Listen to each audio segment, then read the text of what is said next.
Hello दोस्तों, मेरा नाम संजीव है और मैं अपनी पत्नी स्नेहा और 6 साल की बेटी रुचि के साथ एक पुराने लेकिन सुंदर बंगले में रहता हूँ। ये बंगला हमने कुछ महीनों पहले ही खरीदा था। शुरू में सब कुछ बहुत अच्छा लग रहा था, लेकिन जैसे जैसे समय बीता हमें एहसास होने लगा कि इस घर में कुछ अजीब हो रहा है।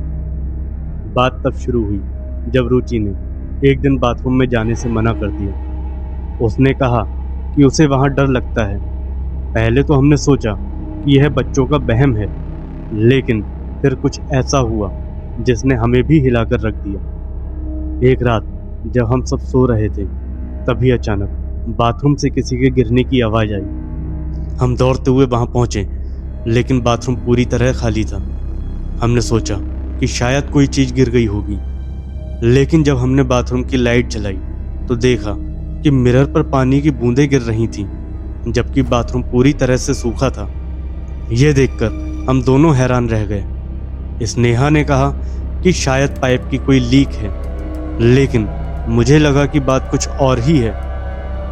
अगले दिन स्नेहा ने मिरर को साफ किया, लेकिन कुछ ही देर में वो फिर से धुंधला हो गया। इस बार धुंधली सतह पर कुछ अजीब उभरा, जैसे किसी ने उसमें अपने हाथों से निशान छोड़े हों।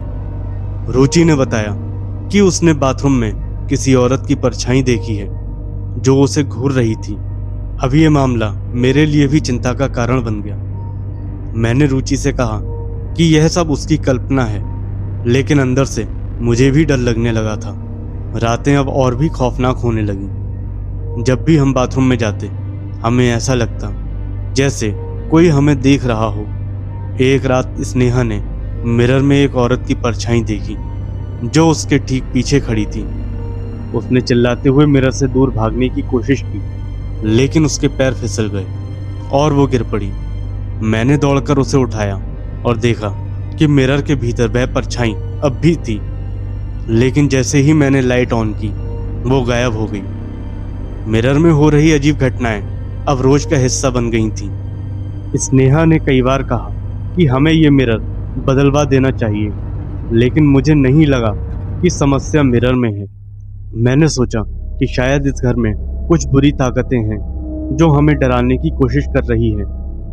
एक रात जब मैं बाथरूम में गया तो मिरर में मुझे अपने चेहरे पर खून के धब्बे नजर आए। मैं घबरा गया और फौरन मिरर की ओर देखा, लेकिन वहां कुछ भी नहीं था। मैंने तुरंत लाइट जलाई, लेकिन कुछ नहीं दिखा। मुझे लगा कि अब इस घर में रहना खतरनाक हो चुका है। इसके बाद एक और खौफनाक घटना घटी।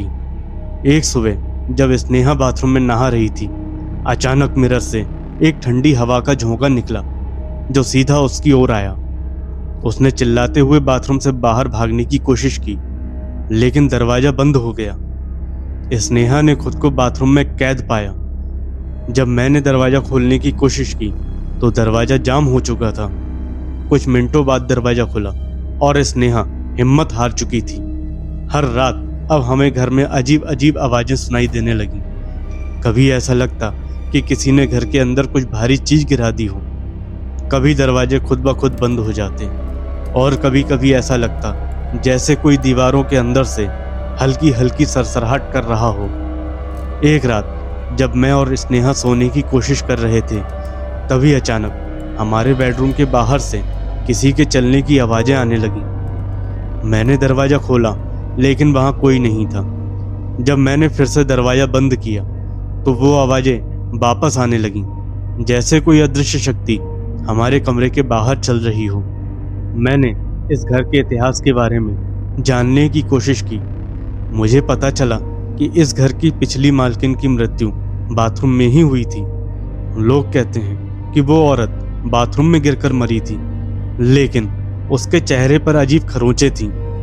जब मैंने मिरर की जांच की तो मुझे उसके पीछे एक पुरानी तस्वीर मिली जिसमें वही औरत खड़ी थी और उसके चेहरे पर वही खरोंचें थीं। अब हमें यकीन हो गया था कि उस मिरर में उस औरत की आत्मा बस गई है जो शायद इंसाफ के लिए भटक रही है। हम तुरंत उस मिरर को घर से बाहर निकालना चाहते थे, लेकिन उस रात कुछ ऐसा हुआ जिसने हमें और भी डरा दिया। रात के अंधेरे में जब सब सो रहे थे, तभी अचानक बाथरूम से जोर की चीख सुनाई दी।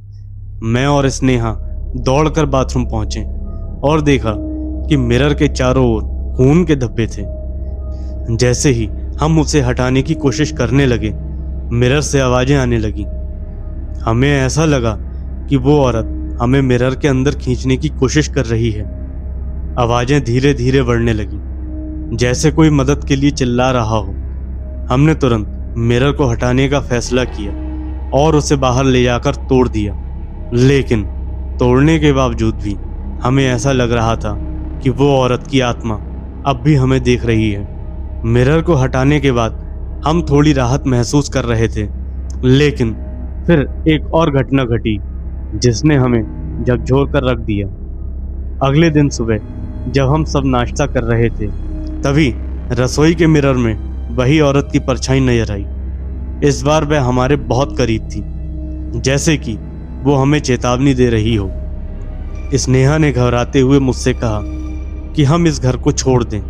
हमने फैसला किया कि हमें तुरंत ये घर छोड़ देना चाहिए, लेकिन ऐसा लगता था कि वो आत्मा हमें जाने नहीं देना चाहती थी। उस रात हमने घर के हर मिरर को ढक दिया, लेकिन हमें पूरी रात ऐसा महसूस होता रहा कि कोई हमें देख रहा है। छत से अजीब सी खटखट की आवाजें आने लगी, जैसे कोई वहां चल रहा हो। कभी कभी अचानक किसी के हंसने या रोने की आवाजें भी आने लगी, जो पूरे घर को एक अजीब से भय से भर देती थी।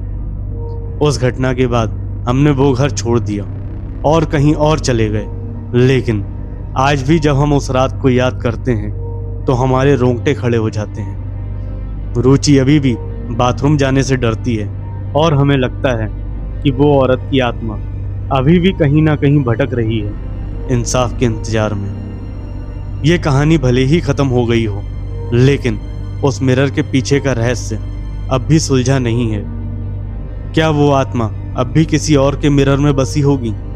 ये सवाल हमें हमेशा डराता रहेगा। दोस्तों, आपको ये कहानी कैसी लगी कमेंट करके ज़रूर बताइएगा।